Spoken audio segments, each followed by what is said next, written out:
जब कोई इंसान दुनिया से विदा होने लगता है तो तुरंत उसके कपड़े, उसका बिस्तर, उसके द्वारा इस्तेमाल किया हुआ सभी सामान उसी के साथ घर से निकाल दिए जाते। पर कभी कोई उसके द्वारा कमाया गया धन दौलत, प्रॉपर्टी, उसका घर, उसका पैसा, उसके जेवरात आदि इन सब को क्यों नहीं छोड़ते, बल्कि गले का हार, सोने की अंगूठी भी खींचकर निकाल लिया जाता है। इससे पता चलता है कि रिश्ता किन चीज़ों से था। लेकिन आपके द्वारा कमाया हुआ पुण्य, परोपकार, आपका नाम, इसे कोई नहीं छीन सकता। हाड़ जले ज्यों लकड़ी, केस जले ज्यों घास, कंचन जैसी काया जल गई, कोई ना आया पास। इसीलिए मित्रों, ऐसा काम करो कि मरने के बाद लोग तुम्हारे धन के कारण नहीं, मन के कारण नाम ले। इस संसार में कोई भी तृप्त नहीं है जब तक कोई चीज नहीं मिलती। बहुत अच्छी लगती है, मिलते ही अर्थहीन हो जाती है। अभाव में एक आकर्षण है। परमात्मा के मार्ग पर वही निकलता है जिसे ये स्पष्ट हो जाता है कि अपने से बाहर जाकर कोई भी कभी सुखी नहीं हो सकता। सदा अपने स्वभाव में रहे। जितने आप अपने से दूर होते जाते हैं उतने ही दुखी होते जाते हैं। सुख चाहिए तो सुख दीजिए, किसी के भी दुख का कारण न बने। एक निवाला पेट तक पहुंचाने का भगवान ने क्या खूब इंतजाम किया है। अगर गर्म है तो हाथ बता देते हैं, सख्त है तो दांत बता देते हैं, कड़वा या तीखा है तो जुबान बता देती है, बासी है तो नाक बता देती है। बस मेहनत का है या बेईमानी का, इसका फैसला आपको करना है। राधा ने पूछा मोहन से, तुम्हें सब लोग चोर क्यों कहते हैं? मोहन बोलते हैं, राधे मैं चोर हूं तभी तो लोग कहते हैं। राधे बोलते हैं, तुम क्या क्या चुराते हो? कान्हा जी बोलते हैं, तो फिर सुनो, जब मैं छोटा था तब मैं सबका मन चुराया करता था। फिर थोड़ा बड़ा हुआ तो मैं माखन चुराने लगा। जब थोड़ा और बड़ा हुआ तो मैंने गोपियों के वस्त्र चुराए। उसके बाद मैं भक्तों के प्यार में ऐसा हो गया कि मैंने एक नई तरह का चोरी शुरू कर दी। राधा जी बोली, कैसी चोरी? कान्हा जी ने बड़े अच्छा जवाब दिया, आजकल मैं अपने भक्तों के पाप भी चुरा लेता हूँ। तालाब सदा कुएं से सैकड़ों गुना बड़ा होता है, फिर भी लोग कुएं का ही पानी पीते हैं, क्योंकि कुएं में गहराई और शुद्धता होती है। मनुष्य का बड़ा होना अच्छी बात है, लेकिन उसके व्यक्तित्व में गहराई और विचारों में शुद्धता भी हो, तब वो महान बनता है। हर शख्स दूसरों को अखबार समझता है, अपने मतलब की खबर काट लेता है।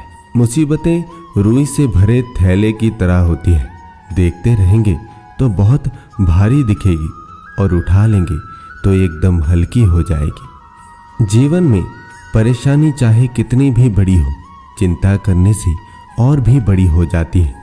खामोश रहने से कम होती है और सब्र करने से खत्म हो जाती है। परंतु ईश्वर को सौंप देने से वो परेशानी खुशियों में बदल जाती है। इसीलिए अपनी सारी परेशानियां कान्हा को सौंपकर सच्चे मन से सिर्फ भक्ति करें, वो आपका उद्धार करेंगे। देश में राजा, समाज में गुरु, परिवार में पिता, घर में स्त्री और जीवन में दोस्त कभी साधारण नहीं होते, क्योंकि निर्माण और प्रलय इन्हीं के हाथ में होता है। हद से ज्यादा खुशी और हद से ज्यादा गम कभी किसी को मत बताओ, क्योंकि जिंदगी में लोग हद से ज्यादा खुशी पर नजर और हद से ज्यादा गम पर नमक जरूर लगाते हैं। घर से जब भी बाहर जाए तो घर में विराजमान अपने प्रभु से जरूर मिलकर जाए, और जब लौट कर आए तो उनसे जरूर मिले, क्योंकि उनको भी आपके घर लौटने का इंतजार रहता है। घर में नियम बनाइए कि जब भी आप घर से बाहर निकले तो घर के मंदिर के पास थोड़ी देर खड़े रहकर बोले, प्रभु चलिए आपको साथ में रहना है। ऐसा बोलकर ही निकले, क्योंकि आप भले ही लाखों घड़ी हाथ में क्यों ना पहने, पर समय तो प्रभु के हाथ में ही है। दरवाजा कहता है अतिथि का स्वागत करो। घड़ी कहती है काल के चक्र को पहचान। खिड़कियां कहती हैं दूर दृष्टि रख, दुनिया का भान रख। मंदिर कहता है पवित्रता रख, नाम स्मरण कर। छत कहता है उच्च विचार रख, ऊंची आकांक्षा रख। परंतु जमीन कहती है पैर सिर्फ मुझ पर ही रहने दे। एक शिष्य ने गुरु से कहा, गुरुदेव, एक व्यक्ति ने आश्रम में एक गाय दान की है। गुरु ने कहा, चलो अच्छा है, दूध पीने को मिलेगा। एक सप्ताह बाद शिष्य फिर आकर बोला, गुरुजी, जिसने गाय दान की थी वो अपनी गाय वापस ले गया। गुरुजी ने कहा, चलो अच्छा हुआ, गोबर उठाने का झंझट से मुक्ति मिली। तात्पर्य ये है कि जो व्यक्ति हर हाल में राजी हो उसे कोई दुख कैसे दुखी कर सकता है। परिस्थिति बदले, अपनी मनस्थिति को बदल लो, बस दुख सुख में बदल जाएगा। सुख दुख आखिर मन की ही तो समीकरण है, बस हमारा दृष्टिकोण सकारात्मक होना चाहिए। श्री कृष्ण कहते हैं कोई भी कारण हो, कोई भी बात हो, चिढ़ो मत, गुस्सा मत करो, जोर से मत बोलो, मन शांत रखो, विचार करो, फिर निर्णय लो। आवाज से आवाज नहीं मिटती, बल्कि चुप्पी से मिटती है। तकलीफ सिर्फ आपको होगी, दुख भी आपको ही होगा। मन शांत रखोगे तो सुख भी आपको ही मिलेगा। विचार बहता हुआ पानी है, यदि इसमें आप गंदगी मिलाएंगे तो वो नाला बन जाएगा, और सुगंध मिलाएंगे तो फिर वही गंगा जल कहलाएगा। कोशिश करो जिंदगी का हर लम्हा अच्छे से गुजरे, क्योंकि जिंदगी रहे ना रहे मगर अच्छी यादें हमेशा जिंदा रहती है। जिम्मेदारी क्या होती है? हमारे घर के हॉल में 2 पंखे लगे हैं, जिनमें एक ही अक्सर चलता है और वही धूल लगकर गंदा हो जाता है, जबकि जो नहीं चलता वो साफ रहता है। बाहर से आने वाले उसी साफ दिखने वाले पंखे की तारीफ करते हैं जो नहीं चलता, और कहते हैं कि उसी की तरह इस पंखे को साफ रखा करो। क्या जवाब दूं मैं? उन्हें कैसे समझाऊं कि जो जिम्मेदारी लेता है उसी से लोग और अधिक उम्मीद लगाते हैं और वही गंदा और बुरा लगता है। श्री कृष्ण कहते हैं रिश्तों में वैसा ही संबंध होना चाहिए जैसे हाथ और आंख का होता है।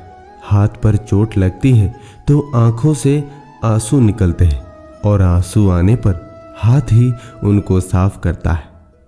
घर से दरवाजा छोटा, दरवाजे से ताला छोटा, ताले से चाबी छोटी, पर छोटी सी चाबी से पूरा घर खुल जाता है।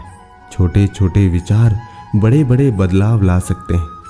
मित्र और चित्र दिल से बनाओगे तो उनके रंग जरूर निखर आएंगे। जिसका जैसा चरित्र होता है उसका वैसा ही मित्र होता है। शुद्धता होती है विचारों में, आदमी कब पवित्र होता है। फूलों में भी कीड़े पाए जाते हैं, पत्थरों में भी हीरे पाए जाते हैं। बुराई को छोड़कर अच्छाई देखिए तो सही, नर में भी नारायण पाए जाते हैं। मैं आपके साथ हूँ, ये मेरा भाग्य है, पर आप मेरे साथ है, ये मेरा सौभाग्य है। रिश्ते और रास्ते के बीच एक अजीब रिश्ता होता है। कभी रिश्तों से रास्ते मिल जाते हैं और कभी रास्तों में रिश्ते बन जाते हैं। इसीलिए चलते रहिए और रिश्ते निभाते रहिए। खुशियाँ तो चंदन की तरह होती है, दूसरे के माथे पे लगाओ तो अपनी उंगलियां भी महक जाती हैं। दोस्त, किताब, रास्ता और सोच, ये चारों जो जीवन में सही मिले तो जिंदगी निखर जाती है, वरना बिखर जाती है। हमारे बुजुर्गों के पास जितने रुपए थे उससे कहीं ज्यादा रुपए हमारे पास है, मगर बुजुर्गों के पास जो मुस्कान थी वो हमारे पास है क्या? पहले से सब कुछ ज्यादा है, फिर भी बेचैन और दुखी क्यों? कितनी अजीब बात है। आजकल हम सब खुश रहने के लिए परेशान रहते हैं। किसी का भी वर्तमान देखकर उसका मजाक नहीं उड़ाना चाहिए, क्योंकि समय बदलता रहता है। समय के साथ कर्म बदलते रहते हैं और कर्मों से भाग्य बदलता रहता है।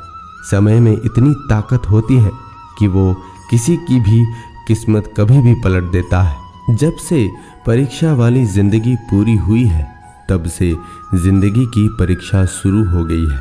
आज मुझे एक नया ही अनुभव हुआ। अपने ही मोबाइल से अपना ही नंबर लगाकर देखा तो आवाज आई, दिस नंबर इज बिजी। किसी ने क्या खूब कहा है, औरों से मिलने में दुनिया मस्त है, पर खुद से मिलने की सभी लाइनें व्यस्त है। कोई नहीं देगा साथ तेरा यहाँ, हर कोई यहाँ खुद ही में मशगूल है। जिंदगी का बस एक ही उसूल है, यहाँ तुझे गिरना भी खुद है और संभलना भी खुद है। श्री कृष्ण कहते हैं, जंगली जानवर की तुलना में कपटी मित्र से ज्यादा डरना चाहिए। जानवर तो बस आपके शरीर को नुकसान पहुंचा सकता है, किंतु एक बुरा मित्र आपके शरीर के साथ आपकी बुद्धि को भी नुकसान पहुंचा सकता है।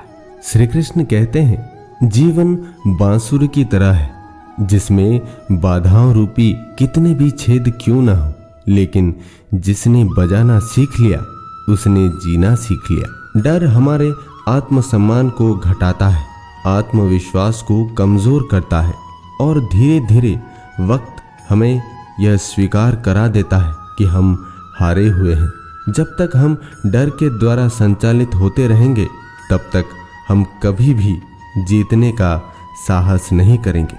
अतः अपने डर पर काबू पाइए और अपनी जीत के लिए अपना पहला कदम बढ़ाइए। ईश्वर की बनाई यह सृष्टि बेशकीमती खजानों से भरी हुई है और एक भी चौकीदार नहीं है। व्यवस्था ऐसी की गई है कि दुनिया में अरबों व्यक्तियों का आवागमन प्रतिदिन होता है, किंतु यहाँ से कोई भी एक तीली तक नहीं ले जा सकता। श्री कृष्ण कहते हैं, जीवन में मुश्किल आई तो भगवान पर, देवी देवताओं पर, लोगों पर, किसी की नजर पर, प्रकृति पर, ग्रहों पर, किसी पर भी दोष न लगाएं। औरों को जिम्मेवार ठहराने से हम अपनी जिम्मेवारी भूल जाते हैं। सोच, बोल, कर्म बदले, भाग्य बदल जाएगा। दुख और तकलीफ भगवान की बनाई हुई वो प्रयोगशाला है जहां आपकी काबिलियत और आत्मविश्वास को परखा जाता है। उदय किसी का भी अचानक नहीं होता। सूर्य भी धीरे धीरे निकलता है और ऊपर उठता है। धैर्य और तपस्या जिसमें है, वही संसार को प्रकाशित कर सकता है। जीवन में प्रसन्न व्यक्ति वो है जो स्वयं का मूल्यांकन करता है। दुखी व्यक्ति वो है जो सिर्फ दूसरों का मूल्यांकन करता है। कामयाबी कभी बड़ी नहीं होती, उसे पाने वाले हमेशा बड़े होते हैं। दरार कभी बड़ी नहीं होती, उसे भरने वाले हमेशा बड़े होते हैं। इतिहास के हर पन्ने पर लिखा है, दोस्ती कभी बड़ी नहीं होती, उसे निभाने वाले हमेशा बड़े होते हैं। इस जीवन की चादर में सांसों के ताने बाने हैं, दुख की थोड़ी सी सलवटें हैं, सुख के कुछ फूल सुहाने हैं। क्यों सोचे आगे क्या होगा, अब कल के कौन ठिकाने हैं। ऊपर बैठा वो बाजीगर, जाने क्या मन में ठाने हैं। चाहे जितना भी जतन करें, भरने का दामन तारों से, झोली में वो ही आएंगे जो तेरे नाम के दाने हैं। दोस्तों, इस वीडियो में इतना ही। हमारी मुलाकात फिर अगले वीडियो में होगी। तब तक आप खुश रहिए और खुशी बांटिए। धन्यवाद। और कमेंट बॉक्स में ज़रूर लिखें, जय श्री कृष्ण।